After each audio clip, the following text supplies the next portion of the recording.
So Rockstar Games filed a patent for the GTA 6 interiors, and it's extremely interesting and it tells us a lot about what we might be seeing in GTA 6. Thank you to one of my members on my Discord for suggesting this video, it's massively appreciated, and I would have never found this without their suggestion. This is buried at the bottom of a patent document. So without further ado, let's get into it. So the patent that Take-Two Interactive have filed is essentially a way to randomize interiors within the game.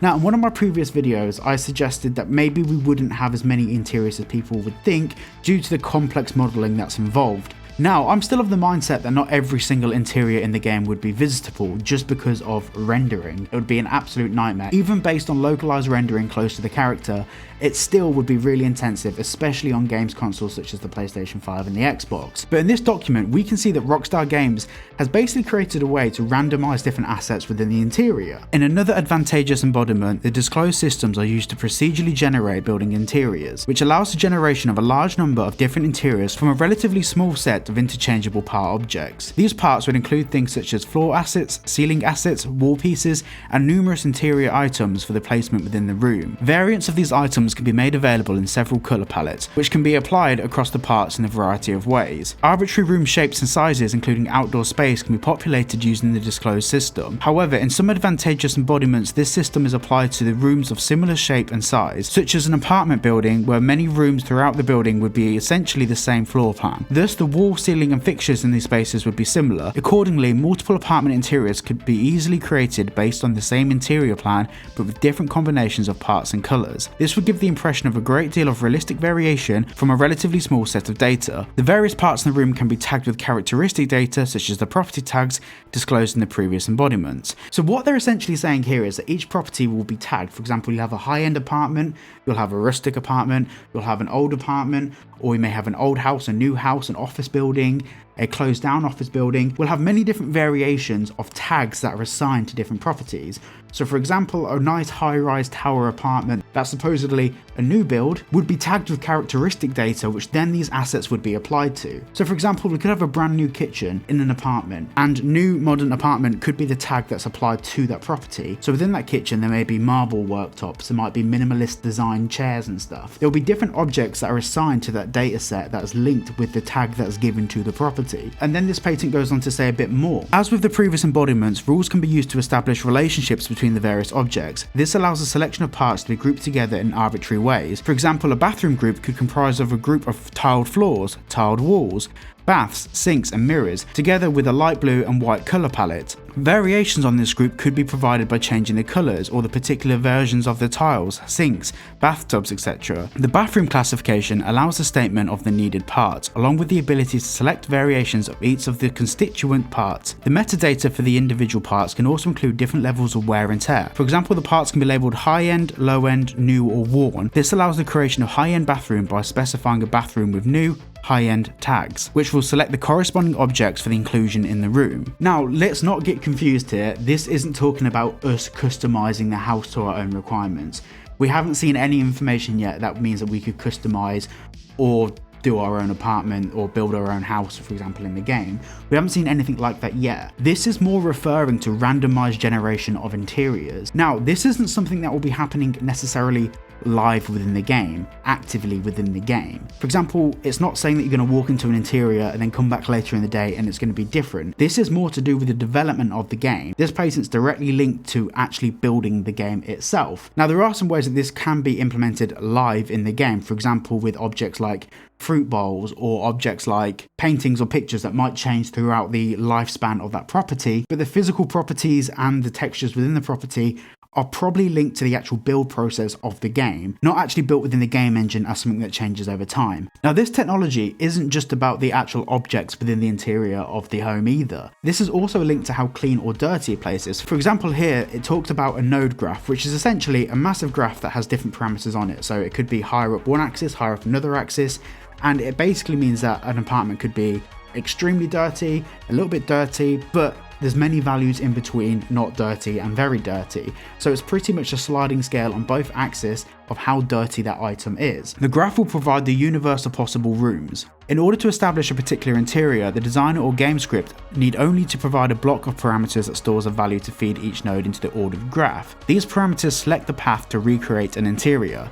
The parameters can range from being a simple on-off, for example to control an optional rug appearing or not, to any value, for example to control the number of tins appearing on a shelf or the degree of dirtiness on a door. In addition, to the extent parameters are not specified for a particular node, a random path through the node. In this way, a large number of complex interiors can be created that are plausible because they follow the rules dictated by the graph, using a relatively small set of data, e.g. the parameter block. The parameter block can store or transmit a complete description of these interiors. The parameter block structure can establish precisely which of these items in the description exist for a particular location, and it also provides any required additional data for the items which need it. Now, there's a lot more information here, but the one thing that I really want to get onto, and it's a part that kind of piqued my interest, modding the game. If we know that there's a piece of software built into the game code that allows variables to be dictated by the game, whether it's in-engine or done during the development of the game, there's definitely going to be an option in there for us to be able to actually mess with the game code and, with the different variables that they've plugged in, create custom apartments. Effectively, quite easy. Now if I scroll up, so here we can see an example of these different parameters. So for example, you have a hall table, you have an ID, which I believe is the position value. I could be wrong on that. If you guys know, let me know down in the comments. You have the property, the material, and the value, for example, is oak. Property where, value 0.3. Then you have vase, material, glass, property color, value blue. So in theory, if we can access the code for the game, which, let's be honest, it's not going to take us long to be able to do that. There's so many talented people out there that are able to break into the game code. We could adjust all of this. We can customize all of this and assign our own values. Yes, it'd probably be a bit annoying. It'd be a lot easier if they just gave us the option to do it in the game, which is the only reason that I'm lending to the fact that they may be giving us the option to customize the apartments in some capacity, because all of the data is already there for it. But rather than randomization, giving us the option to control it would be a lot easier. But regardless, we're definitely going to be able to modify our houses. Like, if we can get into the game code for the game, surely this can't be the hardest thing to do. As long as we can locate the file within the game, us adjusting the code can't be too difficult.